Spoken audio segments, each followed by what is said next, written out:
آج ہمارے اندر صبر نہیں.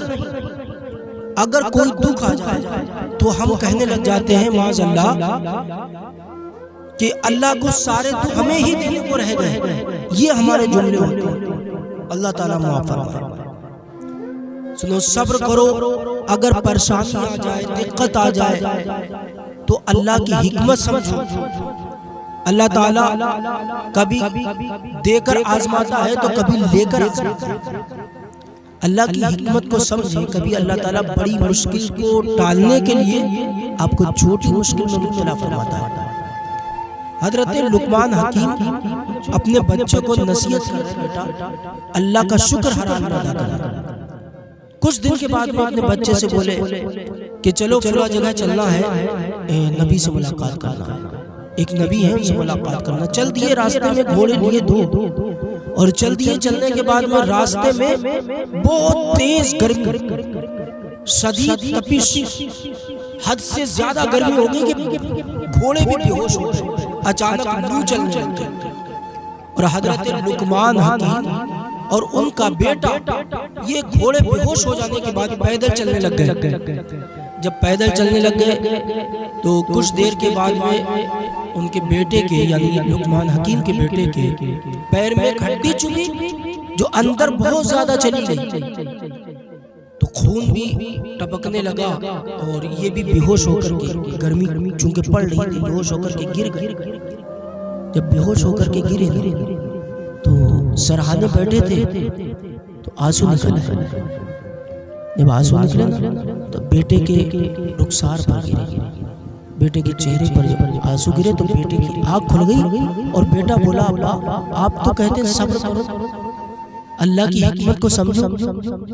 بے شک حضرت لقمان حکیم نے کہا بے شک صبر کرنا چاہیے، اور میں سچا ہوں اس بات میں کہ صبر ہی کرنا چاہیے. مجھے اللہ کی ذات پر بھروسہ ہے، لیکن بیٹا دل میرا باپ والا بھی ہے، میرے اندر ایک باپ کا دل ہے. حضرت لقمان حکیم نے یہ کہا. تھوڑی دیر کے بعد میں اچانک بہت تیز دھواں اٹھا، بہت تیز دھواں اٹھا. اس دھواں کو دیکھ کر کے ان لوگوں نے سمجھا یہ بستی ہے. اس بستی میں جانے لگ گئے. جیسے آگے بڑھنے کی کوشش کی تو ایک شخص بولا ٹھہر جاؤ، رک جاؤ.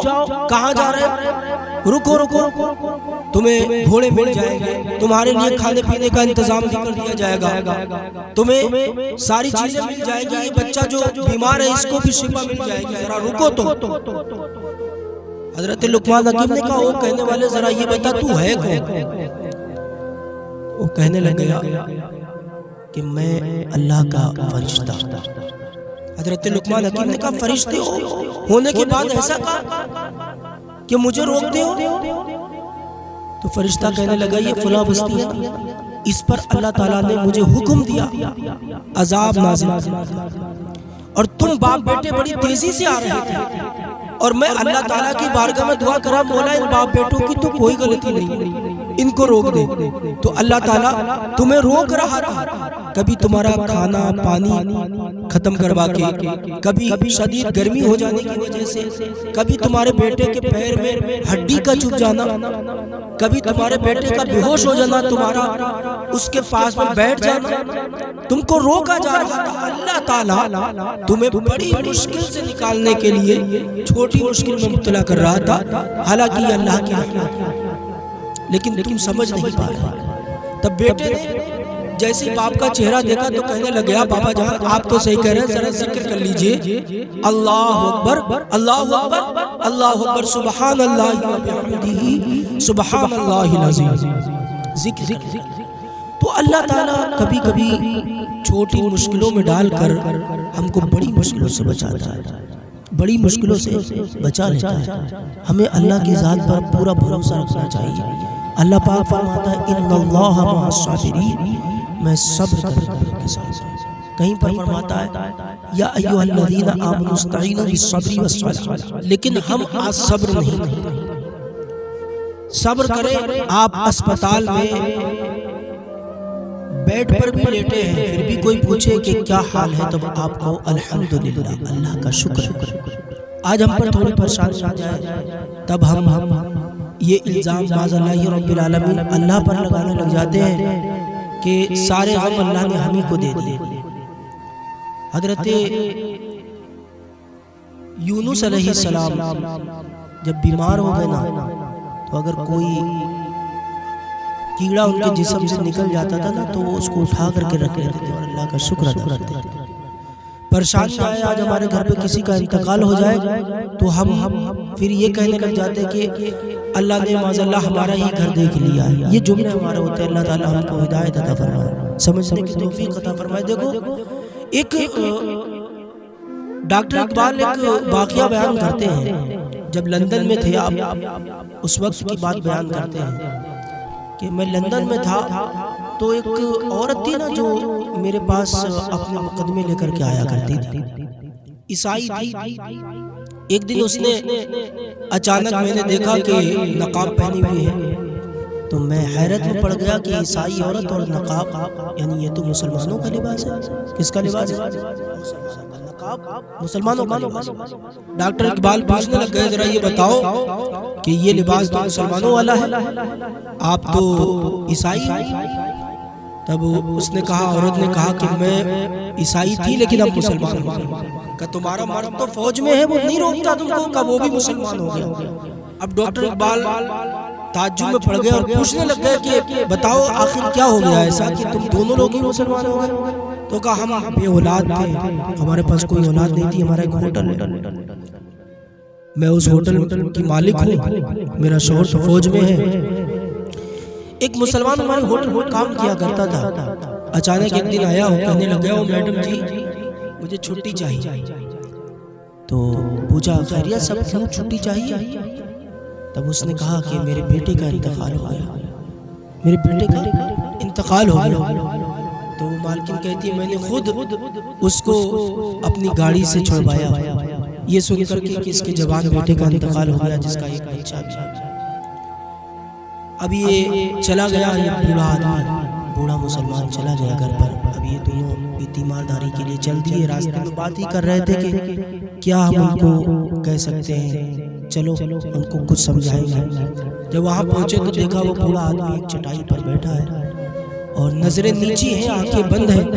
تو کہا کہ ہم تمہیں کیا بتا سکتے ہیں، کیا سمجھائیں، تم تو مسلمان ہو اور ہم تمہارے غم میں شریک ہیں۔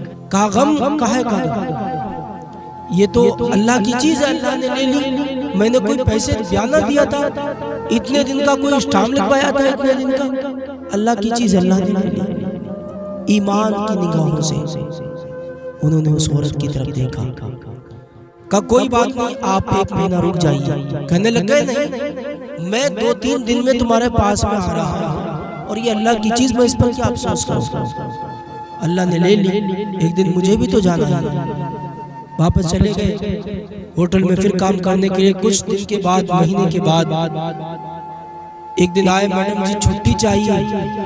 تو کہا کیوں چھٹی چاہیے، خیریت سب؟ کہنے لگے وہ میری بہو کا انتقال ہو گیا، اس کو ہارٹ اٹیک آ گیا۔ گئے گھر پر تو پھر اس کو میڈم نے اپنی گاڑی سے چھڑوایا اور یہ دونوں لوگ فوجی اور وہ میڈم چل دی گھر پر تیمارداری کے لیے۔ کیا ہی سمجھائیں گے؟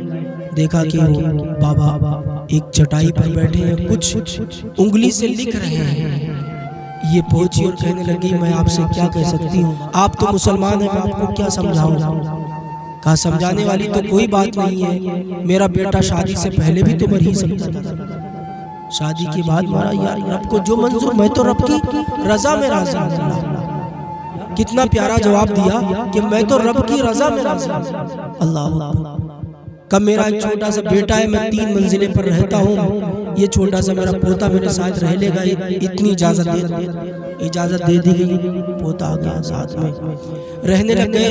ایک دن ایسا ہوا اچانک ایک آواز آئی کہ کوئی چیز اوپر سے گری ہے، دیکھا کہ اس کا پوتا تیسرے منزل سے چھت سے نہ گر گیا، گردن کے بل، اور گر کر کے فوراً انتقال ہو گیا۔